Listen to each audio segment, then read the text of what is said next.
गोरखपुर नाम का एक गांव हुआ करता था। उस गांव में ज्यादा लोग नहीं रहते थे। उस गांव में एक गर्भवती विधवा औरत रहती थी। उस औरत का नाम कमला था। कमला अपने घर में अकेली रहती थी।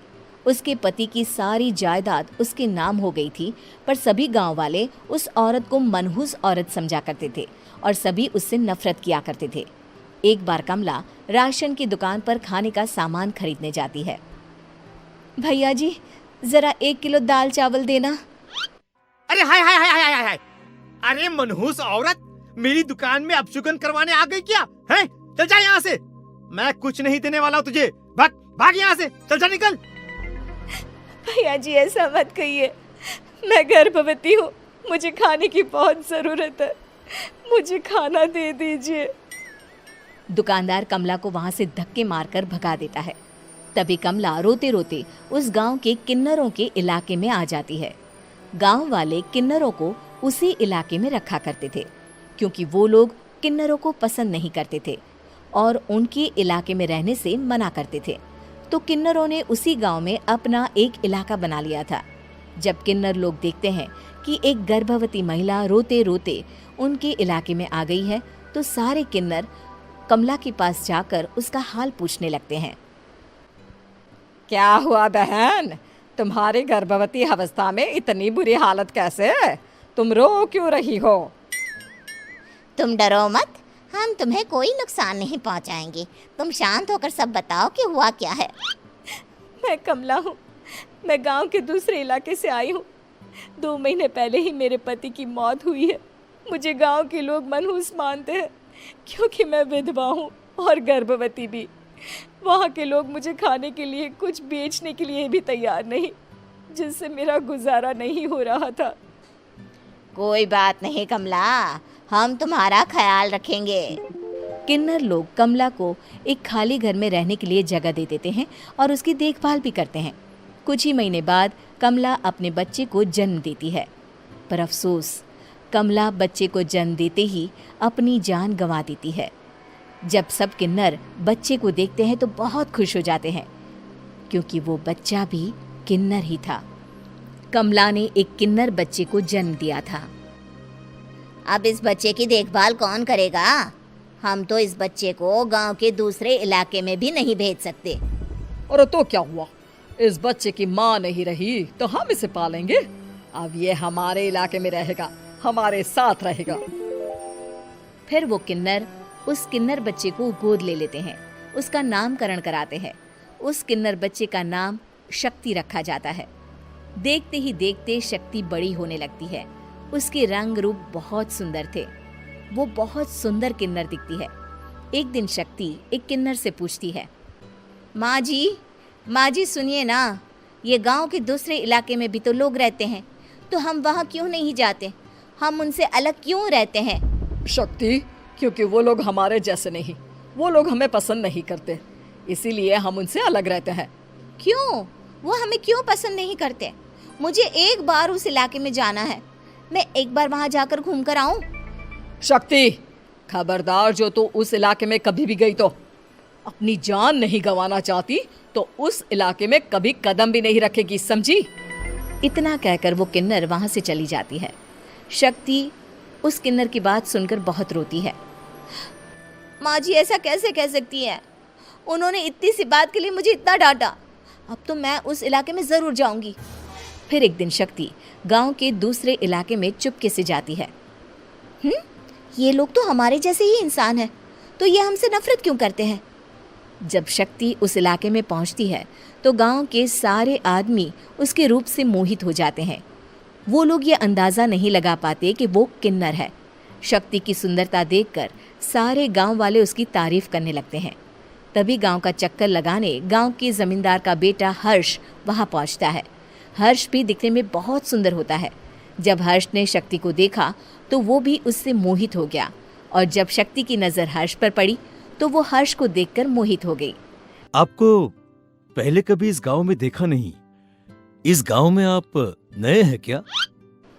जी नहीं, वो मैं बस। तभी शक्ति बोलते बोलते रुक जाती है और मन में सोचने लगती है, अगर मैंने इनको बता दिया कि मैं दूसरे इलाके से आई हूँ तो वो समझ जाएंगे कि मैं किन्नर हूँ, इसलिए मुझे इनसे झूठ ही बोलना पड़ेगा। शक्ति हर्ष को कहती है, जी हाँ, मैं इस गांव में नई आई हूँ, यहाँ अकेली रहती हूँ। वैसे आप कौन है? आप भी इसी गांव में रहते हैं? जी हाँ, मैं इस गांव के जमींदार का बेटा हूँ।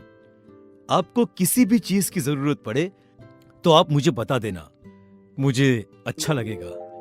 ऐसे ही शक्ति और हर्ष एक दूसरे से रोज मिलने लगते। वो दोनों अपने प्यार का इजहार करने एक दूसरे से मिलने जाते हैं। तभी शक्ति का पीछा करते करते एक किन्नर वहां आ जाती है। शक्ति, शक्ति, मैं तुमसे बहुत प्यार करता हूँ। मैं तुमसे शादी करना चाहता हूँ। क्या तुम मुझसे शादी करोगी? हाँ हर्ष, मैं तुमसे शादी करूंगी, पर मैं तुमको अपने बारे में एक सच्चाई बताना चाहती हूँ जो मैंने तुमसे छुपा कर रखी है। तभी उनके बीच में ही वो किन्नर आ जाती है। शक्ति, तेरी हिम्मत कैसे हुई ऐसा करने की? वो किन्नर शक्ति को खींचकर गांव के जमींदार के पास ले जाती है। हर्ष भी वहां शक्ति को बचाने के लिए पहुंच जाता है। जमींदार शक्ति और हर्ष के प्यार के बारे में सुनकर गुस्से में आ जाता है और शक्ति को गांव के बाहर निकालने की सजा देता है। शक्ति ये बात सहन नहीं कर पाती और कुएं में कूदकर अपनी जान दे देती है। जमींदार हर्ष की शादी गांव की एक लड़की से करवा देता है, पर हर्ष इस शादी से खुश नहीं होता। शक्ति अपना बदला लेने के लिए मरने के बाद किन्नर चुड़ैल बन जाती है। अब मैं इन गांव वालों को नहीं छोड़ूंगी, अब इनसे मैं अपने प्यार का बदला लूंगी। किन्नर चुड़ैल गांव वालों को परेशान करना शुरू कर देती है। एक बार वो रात को गांव के खेतों में पहुंच जाती है और वहां आग लगा देती है। सारी फसल जल के राख हो जाती है। जब एक आदमी रात को उठकर देखता है कि खेत में आग लग गई है तो वो वहां पहुंच जाता है। वो देखता है कि खेतों के बीचों बीच एक किन्नर चुड़ैल खड़ी है और वहां खड़े होकर ताली बजा रही है। गांव वाला किन्नर चुड़ैल को देखकर बेहोश हो जाता है। जब सुबह उस आदमी को होश आता है तो वो सीधा जमींदार के पास जाता है। अरे जमींदार साहब, अरे वो किन्नर चुड़ैल ने मेरी सारी फसल जला दी। अब मैं क्या करूंगा? क्या होगा मेरा? जमींदार चुड़ैल किन्नर का नाम सुनते ही सब कुछ समझ जाता है। अब वो बहुत डर जाता है। उसी रात को जब जमींदार डर के मारे अपने कमरे में सो नहीं पाता, तभी वहां अचानक से किन्नर चुड़ैल आ जाती है। किन्नर चुड़ैल जोर जोर से जमींदार के आगे खड़ी होकर हंसने लगती है और ताली बजाने लगती है। जमींदार उस डरावनी किन्नर चुड़ैल को देखकर बहुत डर जाता है। तूने मेरे साथ बहुत बुरा किया, अब मैं तुझे जान से मार दूंगी। नहीं नहीं नहीं नहीं नहीं, मुझे माफ कर दो, मुझे मत मारो। मैं कभी ऐसा दोबारा नहीं करूंगा। अब तुम जो बोलोगी वही मैं करूंगा।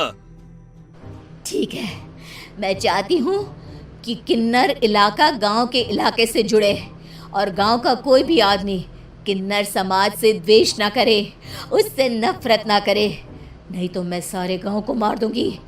और तुम गांव में एक नया कानून बनाओ कि अगर किसी ने भी किन्नर समाज को हानि पहुंचाने की कोशिश भी करी या इनसे भेदभाव करने की भी कोशिश करी तो उनको कड़ी से कड़ी सजा मिलेगी। हाँ हाँ हाँ हाँ, मैं ऐसा ही करूंगा। तुम जो बोलोगी वो मैं करूंगा, पर मुझे जाने दो प्लीज। तब वो किन्नर चुड़ैल वहां से चली जाती है। गांव का जमींदार किन्नर चुड़ैल का कहा मानते हुए दोनों इलाकों को एक कर देता है और नया कानून भी लागू कर देता है। तब से वहां किन्नर समाज और बाकी गांव वाले शांतिपूर्वक रहने लगते हैं।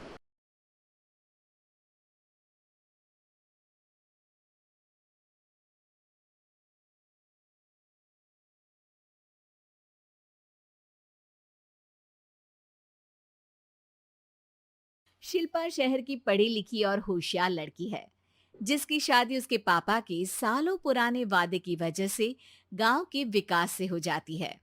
शिल्पा की सास पुराने ख्यालों की होती है। अरे शहर की हो, इसका मतलब ये नहीं कि जो मन आए करोगी।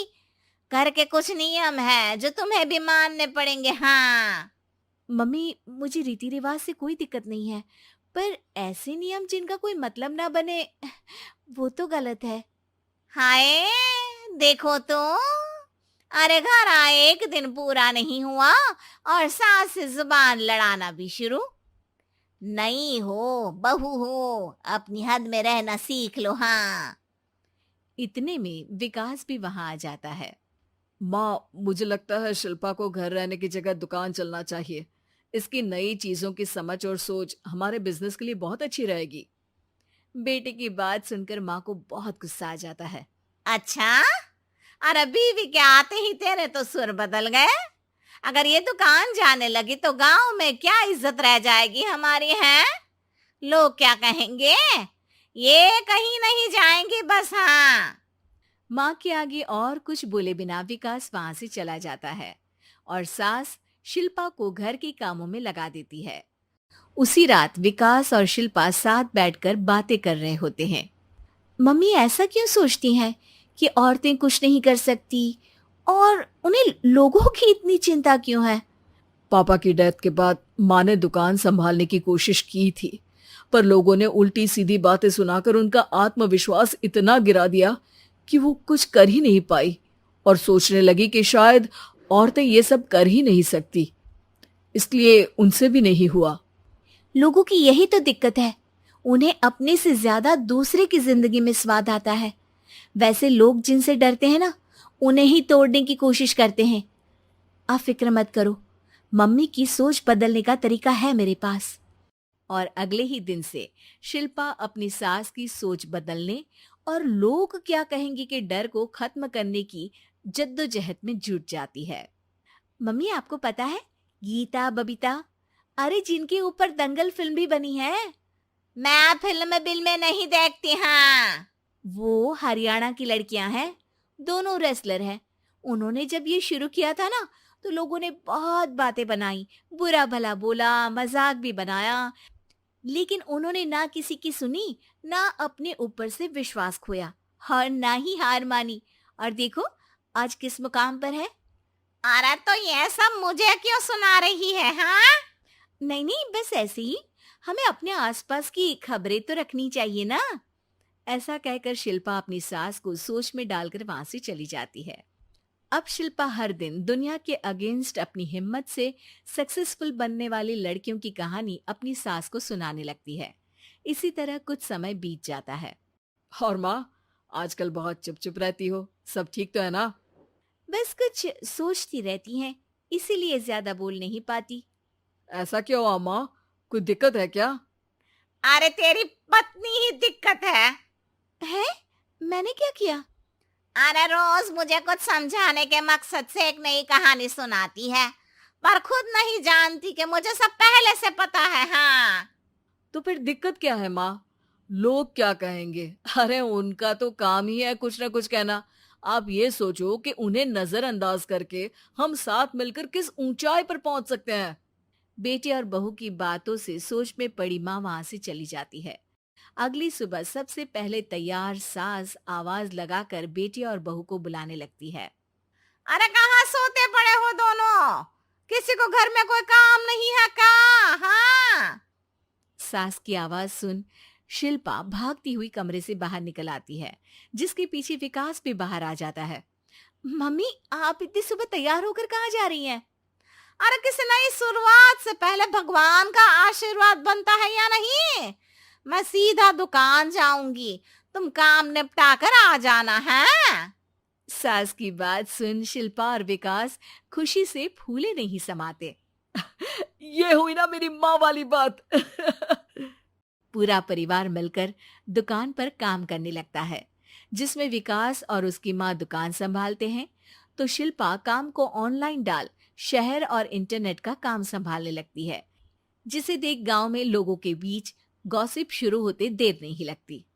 और क्या विकास भाई, अकेले काम संभल नहीं रहा था तो नौकर रख लेते, और तो को यहाँ लाने की क्या जरूरत थी? इन्हें घर में जो काम बोलो वो तो सही से करती नहीं, यहाँ आकर तो तुम्हें डुबा ही देंगी।